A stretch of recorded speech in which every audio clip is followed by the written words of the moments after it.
Oui. Alors, Eric, la consommation alimentaire flambe en France, confinement oblige, mais d'autres produits en revanche sont en berne. Oui, on a beaucoup parlé de la consommation des Français pendant cette crise sanitaire. De l'envolée des achats de pâtes, de riz dans les supermarchés, les fameux stockages de papier hygiénique ou d'essuie-tout. Mais il y a certains produits, alors c'est très curieux, dont la consommation et les achats s'effondrent. Ce sont les produits cosmétiques, on pourrait dire, du quotidien. À quoi bon faire attention à soi si on ne bouge pas de son appartement, quand on ne va plus chez le coiffeur? À quoi bon se raser si on est un homme, si on doit faire une simple vidéoconférence dans la journée ou du télétravail? Et de ce point de vue-là, l'enquête de Nielsen montre qu'aussi bien les femmes que les hommes dans notre pays, alors c'est sans doute vrai aussi ailleurs, mais sans se laisser aller complètement, en tout cas se négligent un peu dans leur consommation pour ces produits du quotidien. Oui, c'est ça. Alors concrètement, est-ce que vous avez des chiffres et puis surtout des exemples, mon cher? Oui, bien sûr. Par exemple, si on parle des femmes ou des hommes, le maquillage, par exemple, les achats de maquillage s'effondrent de 33%. Les produits coiffants, les produits coiffants reculent de 23%.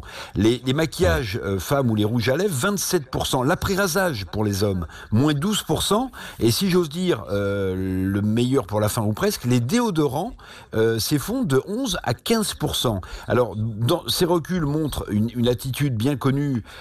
Quand on est moins sous le regard des autres, on fait moins attention à soi.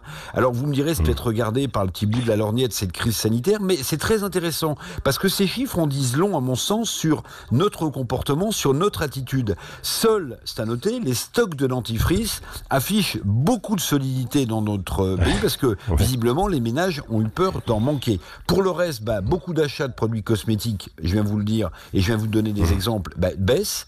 Alors, faire moins attention à soi, c'est aussi exprimer une partie de son stress, je crois, devant cette situation de confinement qui ne commencera normalement à s'alléger, si tout va bien, qu'à partir du 11 mai, donc des chiffres à méditer et à remettre en perspective, à mon avis.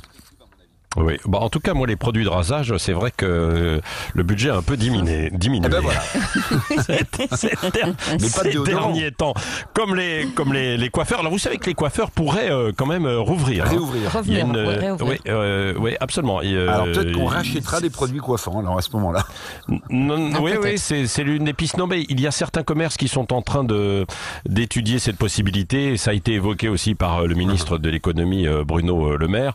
Et puis, il y a une autre à ce sujet aussi d'ailleurs des commerces, parce que c'est quand même le fondement un peu aussi de notre société, de notre organisation.